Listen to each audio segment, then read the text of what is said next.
Meski Indonesia telah memasuki musim kemarau sejak akhir April, sejumlah wilayah masih mengalami hujan yang tidak terduga.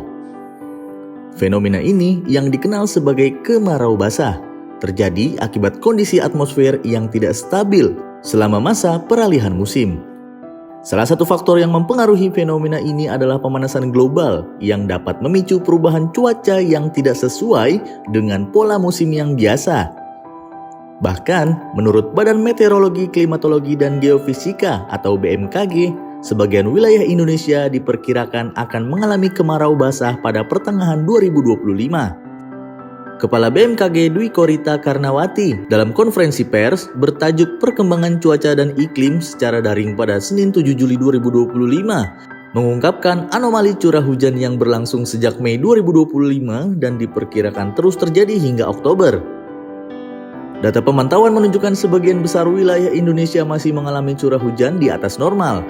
Melemahnya monsun Australia yang berasosiasi dengan musim kemarau turut menyebabkan suhu muka laut di selatan Indonesia tetap hangat dan hal ini berkontribusi terhadap terjadinya anomali curah hujan tersebut.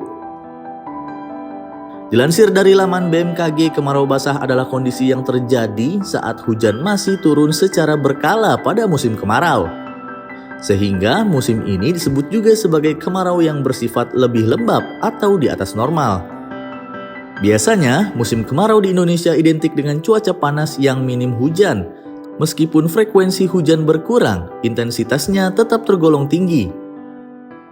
Hal ini menyebabkan tingkat kelembapan tetap tinggi meskipun secara kalender sudah memasuki musim kemarau. Menurut analisis BMKG, kemarau basah dipengaruhi oleh berbagai faktor atmosfer, baik yang bersifat lokal maupun global. Salah satu penyebab utamanya adalah fenomena La Nina, yaitu kondisi pendinginan suhu permukaan laut di Pasifik Tengah. Selain itu, fenomena lain seperti Indian Ocean Dipole atau IOD negatif dan angin monsun yang aktif turut memperburuk ketidakstabilan cuaca. Meskipun La Nina diperkirakan akan menuju fase netral, pengaruhnya terhadap pola cuaca di Indonesia tetap signifikan. Kemarau basah membawa dampak ganda bagi berbagai sektor.